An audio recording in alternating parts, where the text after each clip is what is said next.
This is Raymond Wiley from Disinformation. We're out here today at the Georgia Guidestones in Elberton, Georgia. It's about 70 miles outside of Atlanta.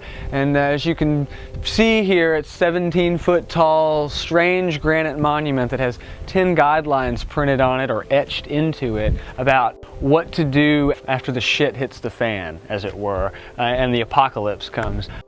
They were built in the late 1970s, around about 1979, 1980. The project was funded and created by a man who went by the name R.C. Christian. That was his pseudonym.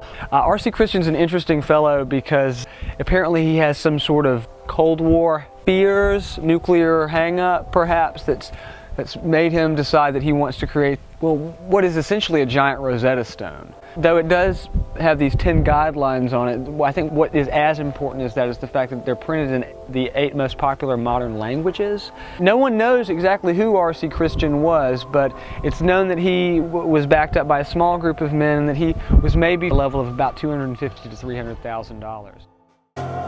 This is the English face of the Georgia Guidestones, and of course the easiest way for you to get a good reading on what the different guidelines are that R.C. Christian laid out for his monument. The first one here at the top is the one that is the most controversial. Maintain humanity under 500 million in perpetual balance with nature. This is a real sticking point for a lot of the folks that research this monument. It reminds us of people like Thomas Malthus, who used to say that the population was just going to grow and grow and that we were all like basically a cancer on the earth. And I think, in fact, cancer on the earth is down here on the 10th guideline. So that's caused a lot of controversy over the stones, and we'll go through some of the other ones in a minute, but I mean, as an example of this controversy, you can see here that the face is heavily damaged. And this staining actually comes from epoxy that was thrown, a bucket actually of epoxy that was thrown up here on this face of the stone, got very much that kind of quality to it. And lots of mentions of nature, nature, nature. Like I said, it seems to capture that environmentalist spirit very well. Who was this man of mystery? Nobody really knows who he was. There are anecdotal stories that he said his mother came from Georgia, and that was perhaps why he chose to build the monument here. He publishes his book, Common Sense Renewed, out of a publishing company in Iowa, so I've often wondered perhaps he's from there. But more importantly than where he's from is, what does he represent?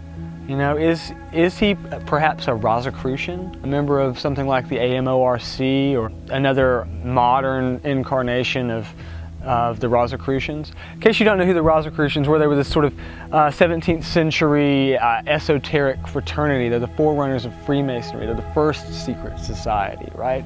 And actually, it's not even known whether they even existed at first. They announced themselves through manifestos printed in Germany in around about 1608.